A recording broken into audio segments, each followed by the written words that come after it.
ਪਾਕਿਸਤਾਨ ਦੇ ਵਿੱਚ ਹਰ ਦੂਸਰਾ ਬੰਦਾ ਚਾਹੁੰਦਾ ਕਿ ਸਾਡੀ ਇੰਡੀਆ ਨਾਲ ਜੰਗ ਹੋਵੇ।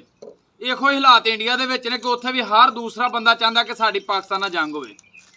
ਇਹਨਾਂ ਦੋਵਾਂ ਮੁਲਕਾਂ ਦਾ ਆਖਰ ਤਨਾਜ਼ਾ ਕੀ ਹੈ? ਨਾ ਤੇ ਇੰਡੀਆ ਨੇ ਪਾਕਿਸਤਾਨ ਦੇ 1 ਇੰਚ ਜਗ੍ਹਾ ਤੇ ਕਿਤੇ ਕਬਜ਼ਾ ਕੀਤਾ ਤੇ ਨਾ ਪਾਕਿਸਤਾਨ ਨੇ ਇੰਡੀਆ ਤੇ ਕੀਤਾ। ਰੌਲਾ ਸਿਰਫ ਇੱਕੋ ਹੀ ਹੈ ਕਿ ਕਸ਼ਮੀਰ ਦਾ, ਉਹ ਅੱਧਾ ਇੰਡੀਆ ਕੋਲੇ ਤੇ ਅੱਧਾ ਜਿਹੜਾ ਪਾਕਿਸਤਾਨ ਕੋਲੇ, ਪਾਕਿਸਤਾਨ ਨੇ ਆਜ਼ਾਦ ਕਰ ਛੜਿਆ। ਮੈਂ ਨਾ ਦੋਵੇਂ ਘਰ ਆਪਸ 'ਚ ਲੜਦੇ ਨੇ, ਉਹਨਾਂ ਲੋਕਾਂ ਨੂੰ ਨਹੀਂ ਪੁੱਛਦੇ ਉਹ ਕੀ ਚਾਹੁੰਦੇ ਨੇ। ਉਹ ਤੇ ਇੱਕ ਆਜ਼ਾਦ ਰਿਆਸਤ, ਉਹ ਆਪਣੀ ਆਜ਼ਾਦੀ ਚਾਹੁੰਦੇ ਨੇ। ਉਹਨਾਂ ਦੀ ਖਾਤਰ ਇੰਡੀਆ ਸਾਡੇ ਨਾਲ ਦੁਸ਼ਮਣੀ ਲੈਂਦਾ ਤੇ ਹਮੇਸ਼ਾ ਅਸੀਂ ਹਮਸਾਏ ਆਪਸ 'ਚ ਲੜ ਕੇ ਮਰ ਚੱਲੇ ਹਾਂ। ਹਾਲਾਂਕਿ ਲੜਾਈ 'ਚੋਂ ਕਿਸੇ ਮੁਲਕ ਵੀ ਫਾਇਦਾ ਨਹੀਂ ਕੱਟਿਆ, ਨਾ ਕਿਸੇ ਘਰ ਕੱਟਿਆ। ਲੜਾਈ 'ਚ ਜਦੋਂ ਵੀ ਹੋਇਆ ਦੋਵਾਂ ਘਰਾਂ ਦਾ ਨੁਕਸਾਨ ਹੋਇਆ, ਕਿਉਂਕਿ ਦੋਵੇਂ ਘਰ ਹੀ ਐਟਮੀ ਪਾਵਰ ਨੇ। ਇੰਡੀਆ ਵੀ ਐਟਮੀ ਪਾਵਰ ਹੈ, ਪਾਕਿਸਤਾਨ ਵੀ। ਜਦੋਂ ਜੰਗ ਹੋਈ ਇਹ ਆਂਢੀਆਂ ਗਵਾਂਢੀਆਂ ਦਾ ਵੀ ਬੜਾ ਨੁਕਸਾਨ ਹੋਣਾ। ਤੇ ਇਹਨਾਂ ਦੋਵਾਂ ਦੀ ਸੁਲ੍ਹਾ ਕਿਉਂ ਨਹੀਂ ਹੋਣ ਦਿੰਦੇ? ਉਹ ਮੁਲਕ ਸੁਲ੍ਹਾ ਨਹੀਂ ਹੋਣ ਦਿੰਦੇ ਜਿਨ੍ਹਾਂ ਨੇ ਆਪਣਾ ਜੰਗੀ ਸਾਜ਼ੋ ਸਮਾਨ, ਜਹਾਜ਼, ਕੋਈ ਇਸੇ ਤਰ੍ਹਾਂ ਦੇ ਕੋਈ ਮਿਜ਼ਾਈਲ ਵੇਚਣੇ ਹੁੰਦੇ ਨੇ। ਜਿਸ ਤਰ੍ਹਾਂ ਕਿ ਅਮਰੀਕਾ ਉਹਨਾਂ ਨੇ ਆਪਣਾ ਸਮਾਨ ਵੇਚਣਾ ਵੇ।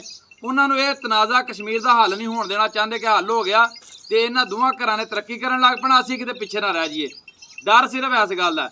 ਬਾਕੀ ਮੋਦੀ ਸਾਹਿਬ ਗੱਲ ਪਾਣੀ ਬੰਦ ਕਰਨਾ ਤੁਹਾਡੀ ਇੱਕ ਭੁੱਲ ਹੈ, ਕਿਉਂਕਿ ਦੋਵੇਂ ਘਰ ਸਿੰਧ ਆਸਮਾਨ ਦਾ ਰਲ ਕੇ ਖਤਮ ਕਰ ਸਕਦੇ, ਇੱਕ ਘਰ ਕਰ ਹੀ ਨਹੀਂ ਸਕਦਾ।